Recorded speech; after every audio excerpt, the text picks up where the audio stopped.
श्री कृष्ण कहते हैं, पत्नी के अलावा इस एक स्त्री से संबंध रखना पाप नहीं होता है। शास्त्रों के अनुसार कोई भी पुरुष पत्नी के अलावा इस एक स्त्री से शारीरिक संबंध बना सकता है। दोस्तों, एक बार देवर्षि नारद नारायण नारायण का जाप करते हुए अंतरिक्ष के मार्ग से यमलोक पहुंच जाते हैं। यमलोक के देवता यमराज विशाल सिंहासन पर विराजमान होते हैं और उनके पास चित्रगुप्त बैठे हुए होते हैं। तभी देवर्षि नारद उस स्थान पर पहुंच जाते हैं। देवर्षि नारद को आता देख यमराज क्यों स्वागत करते हैं और उन्हें प्रणाम करते हुए कहने लगते हैं, हे देवर्षि, आपके आगमन से यह पूरी यमपुरी धन्य हो गई है। दोस्तों, इस कहानी को आगे जानने से पहले वीडियो को लाइक करें और अभी तक चैनल को सब्सक्राइब नहीं किया है तो सब्सक्राइब कर लीजिए और कमेंट में सच्ची श्रद्धा से लिखे हर हर महादेव। तो चलिए आगे जानते हैं। देवर्षि नारद कहते हैं, हे मृत्यु और न्याय के देवता यमराज, आपको प्रणाम है। फिर यमराज कहते हैं, हे देवर्षि, आज बड़े युगों के बाद आप यमपुरी पधारे हैं। अवश्य ही कोई महत्वपूर्ण कारण होगा। कृपया हमें बताने की कृपा करें कि आप किस प्रयोजन से आज यमपुरी आए हैं। तब नारद जी कहते हैं, हे धर्मराज, आप मृत्यु और न्याय के देवता हैं। तीनों लोकों के प्राणियों को उनके कर्मों के अनुसार दंड देने का कार्य आप करते हैं। पापी मनुष्यों को आप नरक में डालते हैं और पुण्यवान मनुष्य को आप स्वर्ग में भेजते हैं। प्राणियों और चराचरों का लेखा जोखा रखा हुआ है, इसीलिए आपको मनुष्यों के सभी पाप और पुण्य कर्मों का ज्ञान है। मैं आपसे एक विचित्र प्रश्न लेकर आया हूँ, कृपया आप मेरे इस प्रश्न का उत्तर दें। फिर यमराज कहते हैं, हे देवर्षि, हमारे पास तीनों लोकों के प्राणियों का लेखा जोखा रखा हुआ है, क्योंकि प्रभु ने हमें यही कार्य सौंपा है। हम प्रभु के आदेश से ही मनुष्यों के पाप और पुण्य कर्मों के आधार पर उन्हें दंड देते हैं। अतः आपके मन में जो भी प्रश्न अथवा शंका है, बिना संकोच के पूछिए। हम अपने सामर्थ्य के अनुसार उनका समाधान अवश्य करने का प्रयास करेंगे। यमराज कहते हैं, शास्त्र कहते हैं कि एक बाल एक ही स्त्री से विवाह करना चाहिए, एक ही स्त्री से संबंध बनाना चाहिए। किंतु मैंने यह भी देखा है कि कुछ मनुष्य अनेक विवाह करते हैं, अनेक स्त्रियों से संबंध रखते हैं। क्या यह पाप नहीं है? क्या ऐसे मनुष्य को नरक में डाला जाता है? इस पर शास्त्र क्या कहते हैं? क्या कोई मनुष्य अनेक स्त्रियों से विवाह कर सकता है? कृपया आप मेरी इस शंका को दूर करें। यमराज कहने लगते हैं, हे देवर्षि, आपने समस्त मानव जाति के कल्याण के लिए उचित ही प्रश्न किया है। संसार में मनुष्य एक से अधिक विवाह कर सकता है या नहीं, इसका उत्तर देने से पूर्व मैं आपको एक कथा सुनाता हूँ। इस महान कथा में आपको सभी प्रश्नों के उत्तर मिल जाएंगे, इसीलिए आप इस कथा को ध्यान से जरूर सुने। जो भी इस कथा को ध्यान से सुनता है, मैं उसके 32 अपराध माफ कर देता हूँ। धर्मराज कहते हैं, आप इस कथा को अवश्य सुनिए, मैं उसे ध्यान से पूरा सुनूंगा। तब यमराज नारद जी को वह महान कथा सुनाते हैं।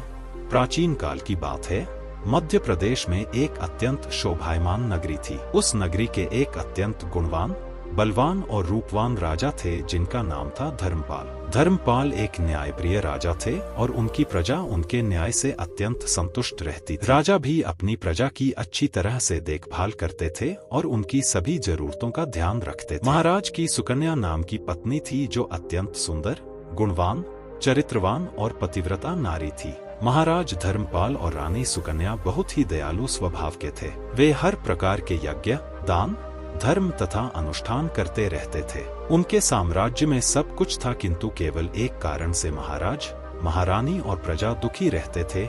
महाराज को कोई संतान नहीं थी। इस कारण से महाराज दुखी और चिंता में रहते थे। प्रजा को भी महाराज की ऐसी दशा देखकर बहुत दुख होता था। कितना ही प्रयास करने पर भी महाराज को कोई संतान नहीं हो रही थी। महाराज ने अनेक विद्वानों को बुलाया, अनेक पुत्र प्राप्ति के उपाय किए, दान धर्म किया, किंतु उन्हें किसी भी उपाय से संतोष नहीं मिला। फिर एक दिन प्रजा महाराज के पास आई और उनसे आग्रह किया कि वे दूसरा विवाह करें, किंतु महाराज अपनी प्रजा की बात से सहमत नहीं होते। महाराज रानी सुकन्या से बहुत प्रेम करते थे और इसीलिए वह अपनी पत्नी का दिल नहीं दुखाना चाहते थे। महाराज शास्त्रों का भी ज्ञान रखते थे कि एक पुरुष को केवल एक ही स्त्री के प्रति एकनिष्ठ रहना चाहिए। एक पत्नी के होते हुए कभी दूसरी स्त्री के पास नहीं जाना चाहिए। एक मादा पशु के साथ दो नर पशु नहीं रह सकते, उसी प्रकार एक पुरुष के साथ दो स्त्रियां भी कभी सुखी नहीं रह सकती। जो पुरुष एक पत्नी होते हुए भी दूसरी स्त्री से संबंध रखता है, वह घोर पाप करता है। इसी कारण से महाराज दूसरा विवाह नहीं करना चाहते थे। फिर प्रजा महारानी के पास जाकर उनसे आग्रह करती है कि वह महाराज को दूसरा विवाह करने के लिए मनाए। तब रानी सुकन्या भी प्रजा का दुख समझती हैं और महाराज के पास आकर कहने लगती हैं, हे स्वामी, आप कृपया दूसरा विवाह कर लीजिए। हमारे राज्य को भविष्य में एक राजा की आवश्यकता पड़ सकती है। महाराज रानी को मना करते हुए कहते हैं, यदि मैं दूसरा विवाह भी कर लूं तो मैं पाप का भागी बन जाऊंगा और मुझे नरक में जाना पड़ेगा। और तुम बताओ, क्या तुम मेरे दूसरे विवाह से खुश रह पाओगी? रानी सुकन्या उत्तर देती हैं, स्वामी, आपकी खुशी में ही मेरी खुशी है। मैं आपकी दूसरी पत्नी को अपनी बहन मानकर प्यार दूंगी। कृपया आप संकोच न करें। महाराज उत्तर देते हैं, देवी, किंतु मुझे उसे पाप से कौन बचाएगा जो एक स्त्री के होते हुए भी दूसरी स्त्री के साथ संबंध रखने से मिलता है। इस पाप से कोई मुक्ति नहीं है। उधर स्वर्गलोक से महाराज के सभी पूर्वज इस घटनाक्रम को देख रहे होते हैं। वे अपने पुत्र के ऐसे व्यवहार से अत्यंत दुखी हो जाते हैं। यदि महाराज को पुत्र नहीं होगा तो कुल का विनाश हो जाएगा। इसी भय से सभी पूर्वज बहुत दुखी हो जाते हैं। फिर एक दिन सभी पूर्वज महाराज के सपने में आकर उन्हें दर्शन देते हैं और कहते हैं, हे पुत्र, तुम्हारे कारण हमारी दुर्गति हो रही है, हमारे कुल का विनाश हो रहा है। महाराज अपने पूर्वजों से कहते हैं, हे महात्मा, आप सभी इतने दुखी क्यों हैं? आपकी आत्मा की शांति के लिए जो भी उपाय हो वह मैं अवश्य ही करूंगा।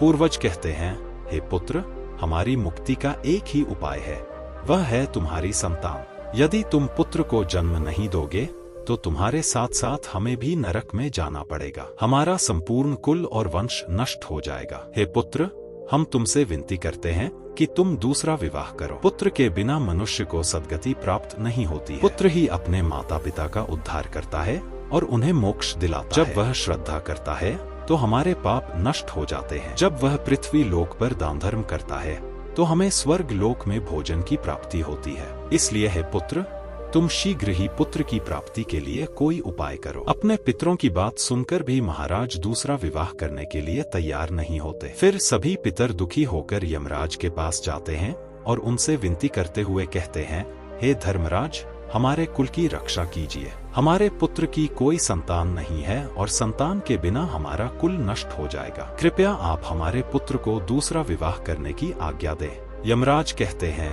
हे महात्माओं, मैं अवश्य ही तुम्हारे पुत्र को समझाऊंगा और उसे पुत्र प्राप्त करने के लिए प्रेरित करूंगा। फिर यमराज पृथ्वी लोक पर आते हैं और एक साधु का रूप धारण करके महाराज धर्मपाल के दरबार में जाते हैं। उन साधु को देखकर महाराज धर्मपाल अत्यंत प्रसन्न होते हैं और उनका आदर सत्कार करते हैं। फिर उनसे पूछते हैं, हे महात्मा, आप कौन हैं? किस प्रयोजन से आप हमारे इस राज्य में पधारे हैं?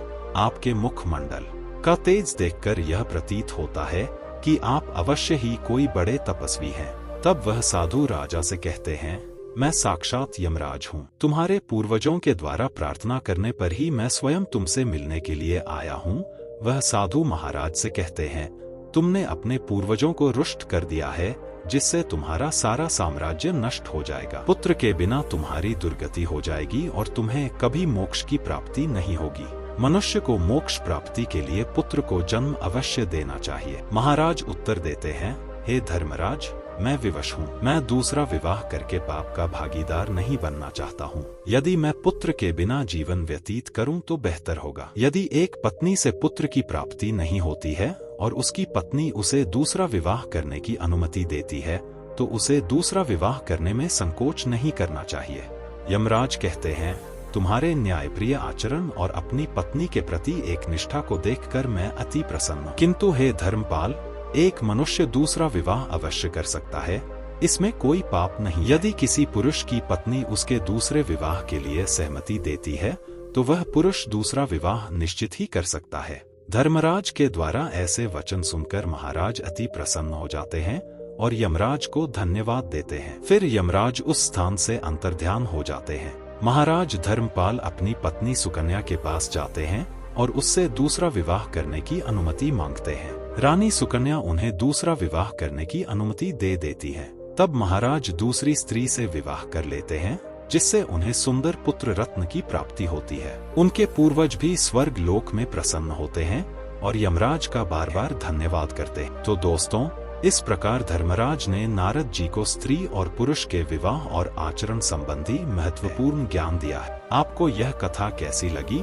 प्रिय मित्रों, अगर आप सभी ने वीडियो को यहाँ तक देखा है तो मित्रों मैं उम्मीद करता हूँ यह जानकारी आपको जरूर पसंद आई होगी। दोस्तों, यदि आपको यह वीडियो पसंद आई हो तो प्लीज आप इस चैनल को सब्सक्राइब अवश्य करें, वीडियो को लाइक करें और दोस्तों सच्ची श्रद्धा से कमेंट में जरूर लिखें जय श्री कृष्ण, जय माता लक्ष्मी, राधे रहे, जय श्री हरि विष्णु, जय श्री राम, जय हनुमान।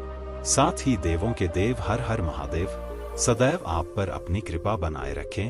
प्रिय मित्रों, अगर आप सभी ने वीडियो को यहाँ तक देखा है तो वीडियो को यहाँ तक देखने के लिए आपका दिल से धन्यवाद।